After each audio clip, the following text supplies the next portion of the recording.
Greetings out there in YouTube land. This is Morris, man, and as always, I thank you guys for coming to my channel and welcome to my talk show, Tell It Like It Is. I'm your host, and my co-host is Mr. Joseph Spencer. How are you today, sir? I'm up, I'm alive. Good. So we decided to do something different. We're gonna do this outside because it's nice for the camera to get the sunlight because sunlight is a camera's best friend. So our topic today is, and before I even give you the topic, we're going to say this. The show is called Tell It Like It Is, and that's exactly what it is. We talk about topics that no one else wants to talk about, afraid to talk about. And we think it's important that we discuss these things because if we don't say nothing, nothing gets done. Well, they just don't care. Well, that too. That's right. You think that if you don't talk about it, you are under the assumption that people don't care. And we care. This is why we're doing this. So the topic is called this. And hold on to your seats because, we just going to tell it like it is. The topic is today is basically called Bring Back the Good Old-Fashioned Ass Whoopings. And what I mean by that is, when I was growing up, we feared our parents. Because in some instances, fear is a good thing. Fear helps you kind of stay intact. Because if you don't fear nothing, you do whatever you want and don't care about the consequences. But if you fear something, you think twice about making that stupid mistake. So we're going to get into this, but before I kind of expound on this, I'm going to turn it over to Joe and get some of his insights on what do you think needs to be done for our youth? What's missing that was there when you were growing up? What's missing is community. When I was a little boy, if I went around the corner and did something wrong, by the time I got home, my parents knew about it. Parents nowadays see somebody's kid doing something. They don't care. It's not in their household. And some parents will also, what the hell are you calling me for? That's my child. Blah, blah, this, that. Mind your own MF business. I totally agree with you because when I was growing up, like you said, the whole community took care of all the kids in the community. As opposed to, like you just mentioned, that no one cares no more. Don't bother me with this. Don't bring this to me. Right. So, take care of your own household. Yeah. But when the child is out on the street, he's in the household of the neighbor. He or she is in the household of the neighborhood. If you see a child sticking a stick in another child's eye and you go, well, that's not my kid, you're part of the problem. Yeah. Now, corporal punishment, Jim Crow punishment, which I was brought up in, I don't believe in that. I don't believe in that being strapped to a post and your shirt pulled off and being beaten. Yeah, that's kind of too harsh. Well, that's what I was brought up under. I didn't get that, but the older brothers, they would get actually strapped to a post, the bedroom post, stripped down and beaten. I found out later that was that Jim Crow shit. We also had corporal punishment in school with the paddles. Some kids can take a whooping, a beating like that and walk and shake it off. A lot of kids, that damages. Yeah. Now, there's a difference between being spanked and and being beaten like a Hebrew slave. My grandma would spank us. She would get a little branch and smack us on our legs or put our heads between her knees, pull out our pants, and hit us on the butt a couple of times. I think what happened is this, because as you were talking, I was thinking about what happened that changed the way discipline was handed down. And here is my theory, and I'm going to try to say this quickly. When we were growing up, we had mother and father in the house. They married each other, then had us. Now we have this alarming trend where, and I'm not picking on the women because it takes two to create this mess up situation, so the men are just as equally at fault. And here it is. Now, no one's getting married. Now they're just casually having sex. And I've heard this, and you've heard this before too. Black men ain't shit. And I thought about that statement. I said to myself, but guess who's raising these black men? Black women. And raising them by themselves without the father in the household. So until we get that resolved, it continues because the way that the family structure is set up now, no one got married. Mama who had the child is still living with her mama. And your child is 17 years younger than you. And then these young quote unquote black men that ain't shit, these are the guys that are going out there engaging in casual sex and impregnating these girls. So it's like there's a reason why it's messed up because we have kind of fell off track. Now again, unfortunately, a lot of people are just casually having sex with people that they don't even love. And before the baby is born, dude and the woman is separated. And now she's dating another dude while she's carrying the other dude's baby. And that dude is gone now and in another relationship having another baby. So it's like until this nonsense and craziness stops, our community and our, culture is just gonna get worse. I've been on both ends of the spectrum. I had white friends. I have black friends when I was 17, 18 years old.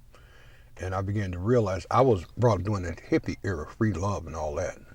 But most of the women around me, young women around me were going to college and stuff, and they were on some sort of birth control pill, not like the young black poor or white poor wasn't taking because they couldn't afford it. The city, the state wasn't passing that stuff out. Young men, black and white, see having sex as a sport like football or basketball. Yeah. Myself personally, when I was young, it was a kick to see how many women I could have in a month. And we would sit around and do our little thing. Yeah, man, blah, blah, blah, blah. Somebody have to teach these kids, young people, that this is a serious thing. Because I'm like this. Worst case scenario, we are humans and we're sexual. We're sexual. So we're going to have sex. And sex is not that big of the issue. The issue is the result of what happens after the sex. After the sex. This child comes into the world that now doesn't have a stable foundation, and they expect that person to land on their feet when they're not given the necessary tools from birth to be successful, meaning a loving mother and a household with a loving father who she's married to, and you're raising your kid together, as opposed to now, my daddy never was ever in the house because he was just sexual with my mom. He's probably in jail or dead. And mama think that she can, because she been listening to these rap songs, that she can take care of the child all by herself. She's a real black woman. When she couldn't a diva. Do it by herself. Nobody can do this by themselves. So what makes you think that you can rear a child by yourself when you couldn't create a child by yourself? Even if you got millions of dollars, it's hard to raise a child by themselves. It's impossible because a father brings a different parenting perspective than the mother. And the mother brings a different perspective parenting to the table than the father. So it's this thing where I'm hostile and I'm angry at this mate that helped me bring a child into this world, and I'm going to do whatever I can to do it by myself when it's not beneficial to the child. Stop thinking about yourself for a moment and say, hey, my son needs his dad, regardless of we're together or not no longer. He needs his dad. And some point in time, he needs to have him in his life. I've heard it in black and white. Well, he can't pay, so he can't be around his kid. Even when he pays, you can't be around his kid. Yeah, because the courts to see to that you take care of your child. But it's just unfortunate that until this stops, you look into the paper and you see all of these young black men in gangs and getting killed by the police because the insane supposedly issue is this, that they want to blame the police or the law enforcement as far as these kids out of control. That's not their problem. That's not their job. No. But the solution is supposed to be bringing more policemen to the street. That's the last thing that the black community needs is more police officers. Take that money, and let me just finish it. Take that money that you're going to pay more police officers to be out on the street, and take that same money, put it in those communities that they're policing and harassing people to create jobs to keep these young people busy and productive. That's the solution. Not putting more cops on the street to be having them pulling over and getting into a confrontation to become deadly. There are more dead neighborhoods, black and white neighborhoods, than there was in the 50s and the 60s. Yeah. It amazes me, these dead neighborhoods there. There are places where people just go eat and sleep. Yeah. There's no place to go. And if they do have a basketball little court, the bullies take that over the same way they did when I was a kid. The gangs take it over. The playgrounds. The playgrounds and all that. And another thing, this gangbanger thing is a masculinity thing. Oh, yeah, it's always you a punk, I'm not. I'm a real man because I got a gun, whatever, shoot missiles or whatever. I can whoop your ass, you a punk, blah, blah, blah, blah. Violence, for some reason, have became more masculine than it was back in during the Caesar's days. You understand what I'm saying? And you, young boys, you know, if you're not tough, you're not a man. No. You know, It's rough being a young black man in this day and era. I think it's rough being in any race. Yeah, but you got to fear the police, then you got to fear your colleagues.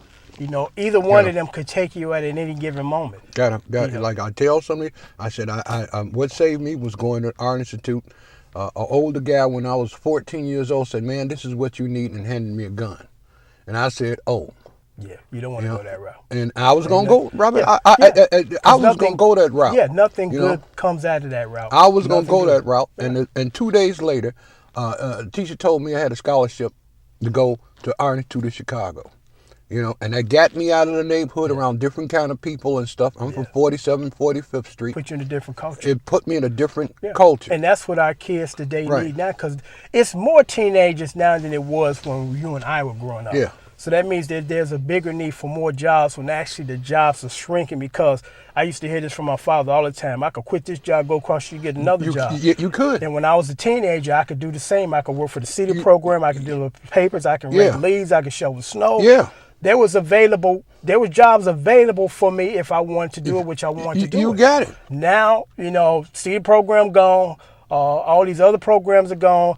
Kids that used to deliver papers, and now that job is taken over by adults with station wagons. Yeah, or either the computer. Yeah, online. I mean, the paperboy job has been taken away. You know, now adults are taking these jobs. So it's like, what do you expect all these kids to do? Because now I've heard, from newspapers that I remember when downtown Chicago was mainly working class people. Maybe on the weekends, people bring their family down to shop.